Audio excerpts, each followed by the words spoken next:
जगाधरी के गांव पंजेठो और रामखेड़ी पहुंची विकसित भारत संकल्प यात्रा। कैबिनेट मंत्री कंवरपाल गुर्जर ने की कार्यक्रम में शिरकत। कहा, हमने पर्ची खर्ची कल्चर को खत्म किया।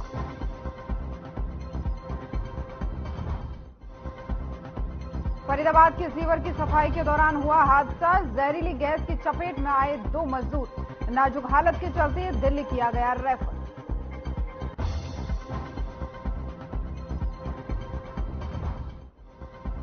फरीदाबाद के सेक्टर 65 बाईपास रोड पर हादसा। अनियंत्रित होकर टकराए 2 डंपर। आग की चपेट में आने से एक डंपर चालक की मौत।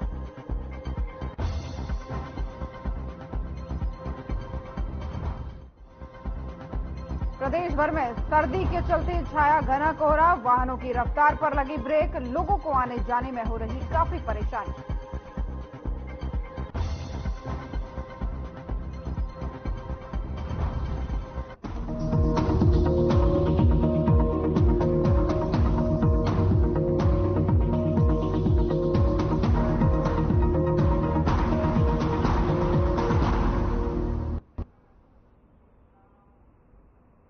नमस्कार, बहुत स्वागत है आप सभी का हरियाणा की खास खबरों में और मैं हूं आपके साथ ज्योति। विकसित भारत संकल्प यात्रा जगाधरी विधानसभा के गांव पंजेठो और रामखेड़ी पहुंची। हरियाणा की कैबिनेट मंत्री कंवरपाल गुर्जर ने कार्यक्रम में मुख्य अतिथि के रूप में शिरकत की। वहीं कैबिनेट मंत्री ने कहा कि प्रधानमंत्री नरेंद्र मोदी और प्रदेश में मुख्यमंत्री मनोहर लाल के कुशल नेतृत्व में अनेकों कल्याणकारी योजनाएं लागू की गई हैं, जिसमें हर अंतिम व्यक्ति को भी उन योजनाओं का लाभ मिल रहा है। साथ ही पूर्व की सरकारों में पर्ची खर्ची का जो कल्चर था, उसे भी हमने समाप्त करने का काम किया है।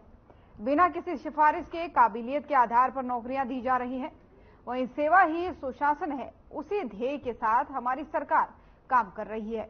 किसी भी क्षेत्र में कोई भी भेदभाव नहीं है, यही सुशासन है। वहीं उन्होंने कहा कि विकसित भारत संकल्प यात्रा में अनेकों योजनाओं का लाभ दिया जा रहा है।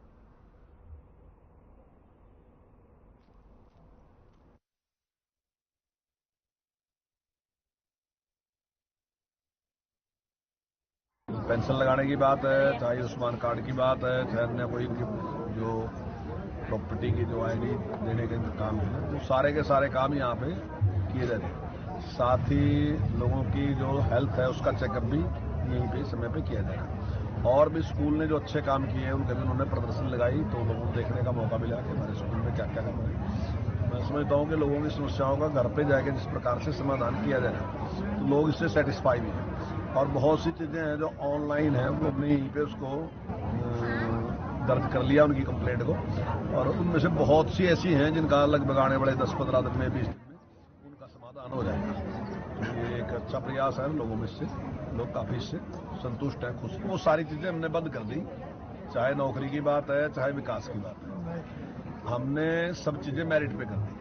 हमने डेवलपमेंट भी मेरिट पे कर दिया कि जहां मान लो कॉलेज बढ़ना चाहिए, स्कूल बढ़ना चाहिए, वहीं हम बनाएंगे, सिफारिश से नहीं।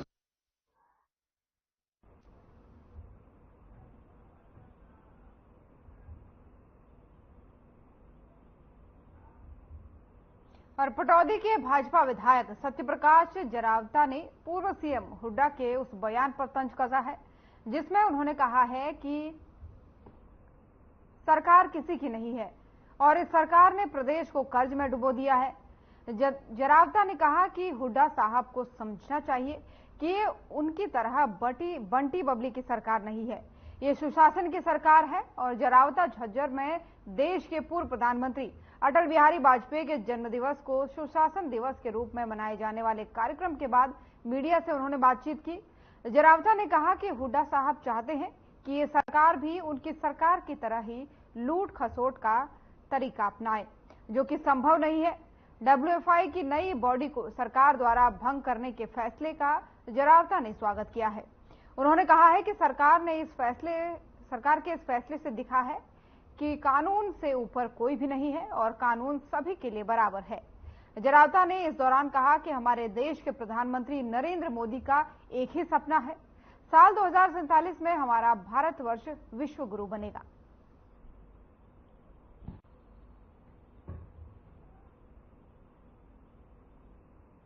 कि इनके मार्गदर्शन और नेतृत्व में हर व्यक्ति तक ये सुशासन का संकल्प हर कर्मचारियों तक पहुंचाकर और हर कर्मचारियों को इसमें हिस्सेदार बनाकर जिस तरह से लोगों की सेवाओं में हिस्सेदारी सुनिश्चित की है, उसकी वानगी आज यहाँ देखने को भी मिली है। मैं इनको बहुत शुभकामनाएं देता हूं।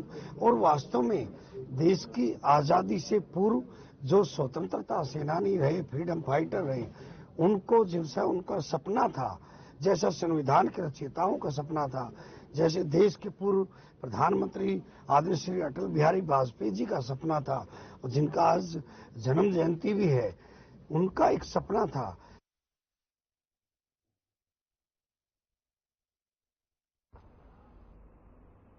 और फरीदाबाद पृथला से विधायक नयनपाल रावत ने गांव जंकोपुर को 2 करोड़ के विकास कार्यों की सौगात दी है। गांव पहुंचने पर विधायक का जोरदार स्वागत किया गया। और वहीं इस मौके पर नयनपाल रावत ने बताया कि हरियाणा में सभी विधानसभाओं के लिए सड़क रिपेयर के लिए सिर्फ 25 करोड़ रुपए सरकार ने मंजूर किए हैं, लेकिन सीएम मनोहर लाल के आशीर्वाद से पृथला विधानसभा के लिए 150 करोड़ रुपए सड़क रिपेयर की मंजूरी मिली है, जिसके लिए वे सीएम का दिल की गहराइयों से धन्यवाद करते हैं।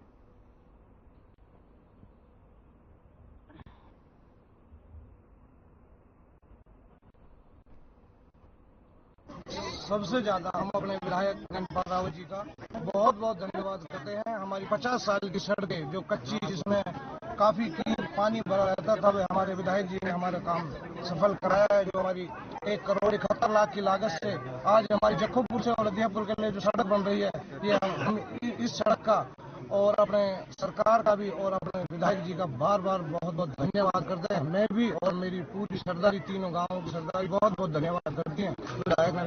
मैं समझता हूँ कि गांव में हमारे तीनों गांवों को इस सड़क के निकलने से काफी लोगों को जो परेशानी थी वो कम हो गई है, और गांव में तीनों गांवों में खुशी की लहर है इस उद्घाटन से। और हमारे विधायक जी बहुत मेहनती और सच्चे इंसान हैं, जिन्होंने जी तोड़ मेहनत करके हमारे गांव के लिए इस रोड को मंजूर कराया है और आज इसकी नींव रख दी है। और मैं और तीनों गांव की सरदारी की तरफ से विधायक जी का तहे दिल से धन्यवाद करता हूं इस रोड के। विधायक जी का हमारे एरिया में आने पर बहुत बहुत धन्यवाद करता हूँ मैं सभी सरदारी तरफ से। और हमारी जो ये सड़कें हैं, ये पहले से ही ये कच्ची है, जक्खोपुर से लदेपुर की तरफ। ये हमारे माननीय विधायक नयनपाल रावत जी ने किया है, पहले कभी किसी ने नहीं किया। और गांव में रास्ते हैं, उनकी राशि है लगभग 25 लाख रुपए। उन गांव के रास्तों को सभी को पक्का कराया है, आज इनका शिलान्यास कराया है। मैं माननीय नयनपाल रावत जी का बहुत बहुत शुक्रगुजार हूँ, वह धन्यवाद करना चाहता हूँ। और मैंने इसे वादा किया था, ये सबसे पीछे पड़ते हैं, लेकिन मुझे विधानसभा में सबसे पहले नंबर पर विकास की दृष्टि से इनको लेके आना है। और आज उसी कड़ी में 1 करोड़ 71 लाख रुपए से जो जक्खोपुर से लदियापुर को एक आम कच्चा रास्ता था, जो कदीमी कच्चा था, आज उनकी कदीमी पुरानी ये डिमांड थी। हर विधायक से इन्होंने डिमांड की, हर सरकार से डिमांड की, लेकिन मैं समझता हूं कि इसका सौभाग्य मुझे और गांव के जो होनहार अभी हमारे तीनों गांव के सरपंच साहब हैं, उनको इसका श्रेय मिला है। और आज 1 करोड़ 71 लाख रुपए से हमने सोमवार के दिन रोड से बनाने का तो जो काम है वो शुरू कर दिया है। आज उसी के उद्घाटन पर पहुंचे थे। इसके साथ साथ 25 लाख रुपए के जो रास्ते थे, उसमें से 18 लाख रुपए के रास्ते मंजूर हुए हैं। जो 2 हमारी गली थी, उनका भी आज हम उद्घाटन कर रहे हैं। कुल मिलाकर आज 2 करोड़ रुपए का उद्घाटन हम इन दोनों गाँवों में करने के। फरीदाबाद के एसडीएम नगर के डी ब्लॉक इलाके में गटर की सफाई करते समय 2 मजदूरों के अंदर जो 2 मजदूर थे, वो गटर के अंदर बनी जहरीली गैस की चपेट में आ गए, जिन्हें निकालकर गंभीर हालत में पहले बादशाह खान सिविल अस्पताल में इलाज के लिए भर्ती कराया गया, लेकिन डॉक्टरों ने उनकी गंभीर हालत को देखते हुए प्राथमिक उपचार देकर दिल्ली रेफर कर दिया, जिनकी हालत अभी भी नाजुक बताई जा रही है।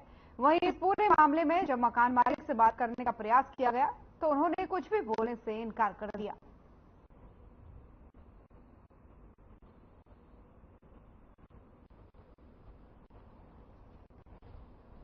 सीवर की लाइन दे रहे थे, डाल रहे थे, उस समय अंदर नहीं थे, बाहर थे। इसके बाद 5 मिनट बाद भेजे अंदर, पाइप चलाया उसमें एक ने गैस भरी, सुबह वो दूध से गया, उसको उठाने के लिए वो भी बेहोश हो गया। हाथ नहीं से पकड़ के निकाले गए नहीं लोग, एक तो वो वहीं पर है अभी।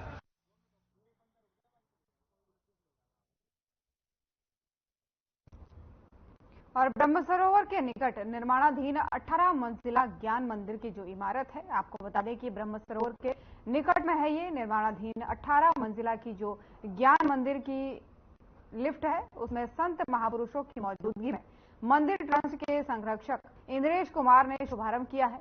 इस मौके पर ब्रह्मपुरी आश्रम के संस्थापक एवं संचालक स्वामी चिरंजपुरी महाराज, संस्था के प्रधान राजेश गोयल, डॉक्टर जय भगवान सिंगला एवं सम्मानित नागरिक मौजूद रहे। आपको बता दें, गीता जयंती के अवसर पर चल रही रासलीला का भी इस अवसर पर लोगों ने आनंद लिया।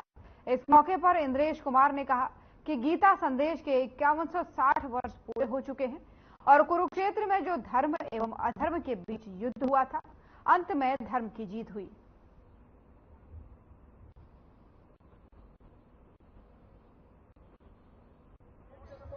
पवित्र दिन है, गीता जयंती महोत्सव जो पिछले 7 दिनों से चल रहा था, उसका समापन समारोह है। और इस समापन समारोह के अवसर पर ज्ञान मंदिर, जिसे 18 मंजिली मंदिर के नाम से जाना जाता है, उसकी लिफ्ट का आज विधिवत रूप से उद्घाटन हुआ है। और इस टाइम हम सभी लिफ्ट के अंदर हैं और सभी 18 मंजिल पे जाके ना भगवान का भजन करेंगे, कृष्ण भगवान को याद करेंगे, उसकी लीलाओं का वर्णन करेंगे और श्लोकाचारण भी करेंगे। इस भावना के साथ हम सभी 18 मंजिल के से परे आत्मा होती है। नहीं हो कि मैं मारूंगा एता मने मुझे ज्ञास्यम तत्व सूचारण्य सूचस्वम प्राज्ञ है मम पुष्प चंदन पाद से करती है सोच किसी का तू रो रो करके मरता है। प्रदेश के किसान परंपरागत खेती को छोड़कर संरक्षित खेती की तरफ झुकाव कर रहे हैं। रादौर के गांव चमरोड़ी के प्रगतिशील किसान विजय खीरे की खेती से एक साल से 5 लाख का मोटा मुनाफा कमा रहे हैं। उनको सरकार और बागवानी विभाग का भरपूर समर्थन मिल रहा है। इसके लिए वो बाकी किसानों को भी प्रेरित कर रहे हैं और इसी को लेकर के सरकार भी नई नई योजनाएं चला रही है और सब्सिडी के जरिए किसानों को उन्नत बना रही है। वहीं जातिगत कैटेगरी के हिसाब से अब फसल के मुताबिक बागवानी विभाग अलग अलग तरह की सब्सिडी दे रहा है ताकि फसल के जरिए मोटा मुनाफा कमाया जा सके। वहीं उपमंडल रादौर के गांव चमरोड़ी के रहने वाले प्रगतिशील किसान विजय इजरायली तकनीक के जरिए खीरे की खेती कर रहे हैं और उन्होंने बताया कि खीरे की खेती से मुझे दूसरी फसलों के मुकाबले बेहतर रिजल्ट के साथ ही सरकार की ओर से भी समय समय पर पूरा सहयोग मिल रहा है।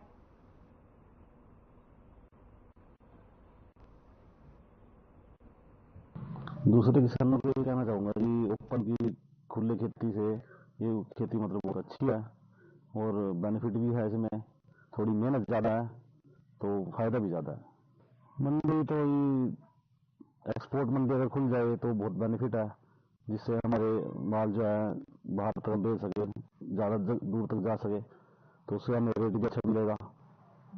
बस सब्सिडी तो सर अब कम है पहले से, तो आज सब्सिडी काफ़ी कम हो गई है तो लगाना बहुत मुश्किल हो गया है। पहले सब्सिडी थोड़ी ठीक थी तो लगाना भी आसान था, तो लोग अफोर्ड भी कर सकते थे, लेकिन अब थोड़ा मुश्किल है, तो सब्सिडी सरकार को बढ़ानी चाहिए। देखिए, यदि हम संरक्षित खेती की बात करें तो वास्तव में ये तकनीक बहुत अच्छी है। इजराइल से ये तकनीक इंडिया में आई है और सबसे पहले हॉर्टिकल्चर डिपार्टमेंट ने एक सब्जी उत्कृष्टता केंद्र बड़ौदा में एक सेंटर खोला था, जहाँ पे इजराइल से उस टेक्नोलॉजी को यहाँ के मौसम के हिसाब से लेके आके उस पे अलग अलग तरह के स्ट्रक्चर्स बनाए और उन स्ट्रक्चर्स में जो सबसे अच्छे स्ट्रक्चर्स थे वो किसानों को रिकमेंड किए कि वो वहाँ पे बनाएं अपने खेतों में। इसके लिए अलग अलग तरह के स्ट्रक्चर्स बनते हैं। जो ज़्यादातर चलते हैं वो नेचुरल वेंटिलेटेड पॉली हाउस और नेट हाउस बनते हैं जो किसान अपने खेतों में बनाते हैं। स्ट्रक्चर पे विभाग सब्सिडी देता है, जिसमें जनरल कैटेगरी के लिए 50% की सब्सिडी का प्रोविजन है। एससी यदि अपनी जमीन पे लगाता तो 85% सब्सिडी का प्रोविजन है और यदि एससी कैटेगरी का किसान जनरल की जमीन पे लगाता है तो उसको 65% सब्सिडी दी जाती है, लेकिन उसको 5 साल का रजिस्टर्ड लीज एग्रीमेंट ओनर के साथ बनवाना होता है। और इन दिनों घना कोहरा पड़ रहा है। वाहन चालकों को किसी भी प्रकार से कोई परेशानी न हो और वाहन चालक दुर्घटना से बचे, इसी के चलते जिला पुलिस की तरफ से वाहन चालकों के लिए एडवाइजरी जारी कर दी गई है। एसपी डॉक्टर अर्पित जैन ने इस दिशा में अपना कदम आगे बढ़ाते हुए कहा है कि वाहन चालकों से उन्होंने इस दौरान अपील की है कि वे घने कोहरे के चलते ट्रैवलिंग की प्लानिंग बनाकर ट्रैवल न करें, माफ कीजिएगा कि ट्रैवल करें। वहीं वाहन चालकों से स्पीड का भी ध्यान रखने की बात उन्होंने कही है। और एसपी का इस मामले में कहना है कि अभी भी देखा गया है कि जिले में कई सड़कें ऐसी हैं जहां पर सफेद पट्टियां नहीं है। ऐसे में संबंधित विभाग को आदेश दिए गए हैं कि वो जहां सफेद पट्टियां नहीं है वहां पर सफेद पट्टियां लगवाएं।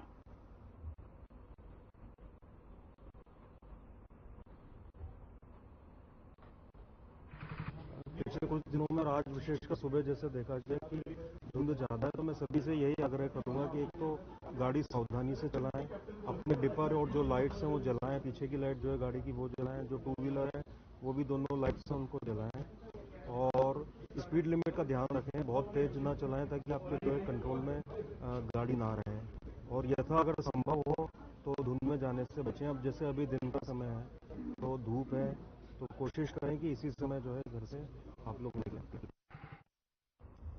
और सर्दी के मौसम में धुंध कोहरा पड़ने के दौरान हो रही चोरी की घटनाएं काफी ज्यादा बढ़ गई हैं।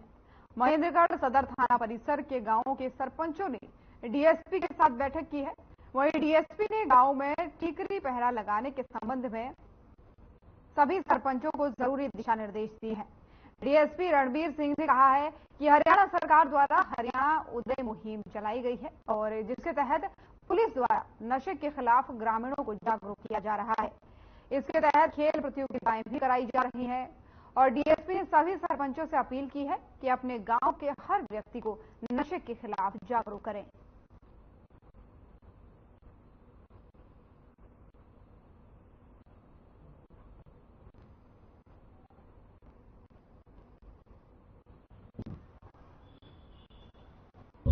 ये सभी महेंद्रगढ़ सदर थाने के एरिया के सरपंच को इकट्ठा किया है।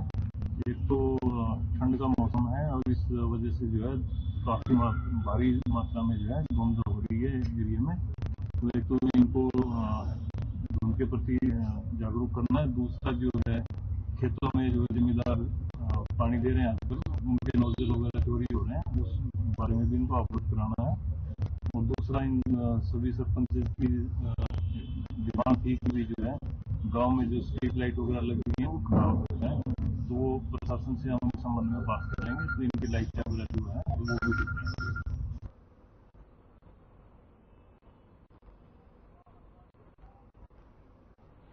तो शाम में दिसंबर के अंतिम सप्ताह में घने कोहरे की चादर छाई हुई है। कोहरे के कारण जनजीवन काफी प्रभावित हो रहा है। वहीं सड़कों पर वाहन रेंग कर चलते दिखाई दे रहे हैं क्योंकि घने कोहरे के कारण बहुत ही कम विजिबिलिटी रही है और इस दौरान पास से वाहन भी नहीं दिखाई दे रहे हैं। इसके कारण वाहन चालकों को काफी परेशानियों का सामना करना पड़ रहा है। वहीं लोगों का कहना है कि कोहरे के कारण उन्हें काफी परेशानियां हो रही है और कोहरे के कारण अचानक तापमान में भी गिरावट दर्ज की गई है। साथ ही आपको बता दें कि इसके कारण लोग अलाव का सहारा ले रहे हैं।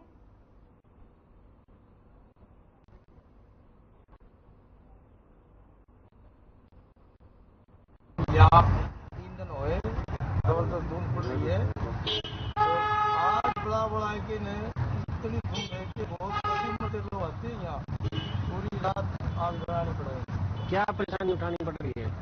परेशानी तो ये है जी, यही मोटरसाइकिल पावर से खदना मावर है, धूल ज्यादा है, धूल में नुकसान भी हो। और अंबाला में दूसरे दिन भी घना कोहरा छाया रहा। घने कोहरे के कारण वाहनों की रफ्तार पर ब्रेक लगी तो वहीं आने जाने वाले लोगों को भारी दिक्कतों का सामना करना पड़ रहा है। घने कोहरे के कारण वाहन चालकों को भारी दिक्कतों का सामना करना पड़ रहा है। वहीं अगर बात करें किसानों की, तो किसानों को कोहरा पड़ने से उनके चेहरे खिल गए हैं क्योंकि जितनी ज्यादा ठंड पड़ेगी उतना ही गेहूं की फसल को फायदा होगा। ये कोहरा फसलों के लिए वरदान साबित होगा, खासकर गेहूं की फसल के लिए। वहीं चाय की दुकान करने वाले व्यक्ति ने इस मौसम को काफी अच्छा बताया है और साथ ही उसकी चाय की सेल भी बढ़ी है और सैर करने वाले लोग इस मौसम का खूब आनंद उठा रहे हैं।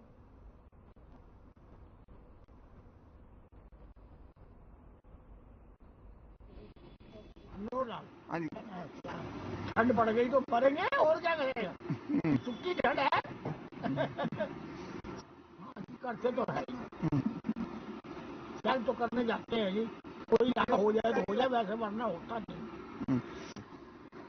क्या कपड़े पहने हुए और क्या करते हैं, बचाओ और किससे करना है। ठंड से बचाव करना, चाय पिए और ठंड सर रही है, सैर कर रहे हैं। मेरा नाम विनोद कुमार है, मैं निकलसन रोड पे चाय का काम करता हूँ। आज 2 दिन से बहुत धूप पड़ रही है, धुंध पड़ रही है, जिससे कि आवाजाही में भी फर्क है और बहुत अच्छा मौसम अम्बाला में बन गया है। और आज यहाँ पर कस्टमर भी आ रहे हैं, जा रहे हैं सैर करने के लिए। कल 25 दिसंबर था, जिससे कल से बहुत ज़्यादा धूप पड़ रही है, जो कि पास का खड़ा हुआ भी बंदा नजर नहीं आता।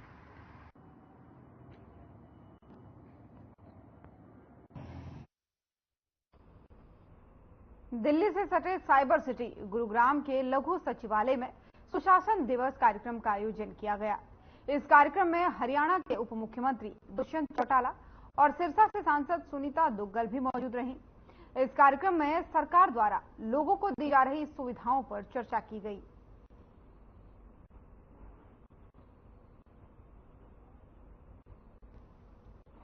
हरियाणा सरकार ने संकल्प लिया कि हम डोर स्टेप डिलीवरी सर्विसेज की कैसे करें, और मुझे खुशी है कि सरल के माध्यम से भी 600 ऐसी सुविधाएं जो हम आम नागरिक तक CHC के माध्यम से पहुंचाते हैं। अनेक ऐसी सुविधाएं हैं जिनको दिन प्रतिदिन हमने जोड़ने का काम किया है, और मैं मानता हूं कि गुड गवर्नेंस का एक मॉडल हरियाणा बना है। सुशासन दिवस के इस अवसर पर मैं सभी देशवासियों को, प्रदेशवासियों को